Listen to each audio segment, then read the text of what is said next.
आज के वीडियो में हम लोग बात करने वाले हैं, अगर कोई हमारी बेइज्जती कर देता है या कोई हमारा अपमान कर देता है तो उसका जवाब कैसे दें। जीवन में कई बार ऐसी स्थिति उत्पन्न हो जाती है जब हमें किसी से किए गए अपमान को सहन करना पड़ता है। कई बार अपनी की गई गलतियों के कारण तो कई बार बिना बात के ही कोई अपमानित कर देता है। हालांकि अपनी गलतियों के हुए अपमान इंसान सह लेता है, लेकिन कई बार बिना किसी गलती के जब कोई अपमान करता है तो उसे सहना बहुत मुश्किल हो जाता है। ऐसे में कई लोग तुरंत की अपने हुए अपमान उसी भाषा में जवाब देना शुरू कर देते हैं, तो कई लोग चुप होकर बर्दाश्त कर जाते हैं। हालांकि कई लोग ऐसे होते हैं कि जिन्हें समझ नहीं आता कि इस परिस्थिति में किया क्या जाए। आचार्य चाणक्य ने अपने नीति शास्त्र में अपमान के जवाब देने के तरीके बताए हैं।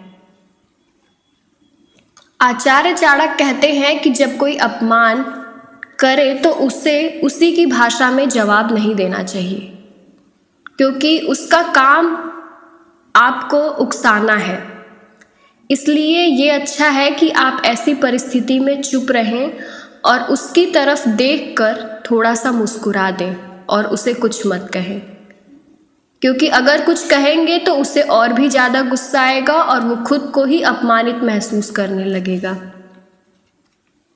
बहुत से लोग ऐसे होते हैं जिन्हें दूसरों को नीचा दिखाना अच्छा लगता है। आचार्य चाणक्य के मुताबिक ऐसे लोग जीवन में असफल होते हैं। वे कहते हैं कि एक समझदार इंसान कभी किसी का अपमान नहीं करेगा। वहीं बहुत से ऐसे भी होते हैं जिनके लिए सब कुछ सहन कर जाना ही सबसे बेहतर तरीका होता है। हालांकि चाणक्य कहते हैं कि अगर कोई शख्स अपमान करे तो उसे एक बार सहन करना समझदारी है। दूसरी बार हुए अपमान को सहन करना उस शख्स के महान होने का परिचय देता है। लेकिन चाणक्य कहते हैं कि तीसरी बार अपमान सहने को उस शख्स की सबसे बड़ी बेवकूफ़ी कहलाती है। इसलिए हमेशा अपमान सहना सही नहीं है। आचार्य चाणक्य कहते हैं कि बदबू केवल सड़े हुए फूलों से आती है, क्योंकि खिले हुए फूल हमेशा खुशबू फैलाते हैं। इसी तरह जो इंसान दूसरों का अपमान करता है, ऐसे लोगों की सोच बहुत छोटी होती है। इस कारण ऐसे लोग जीवन में कभी कामयाब ही नहीं हो पाते हैं। चाणक्य ये भी कहते हैं कि जिन लोगों को दूसरों का अपमान करना अच्छा लगता है, उन लोगों से दूरी बनाए रखने में ही भलाई है।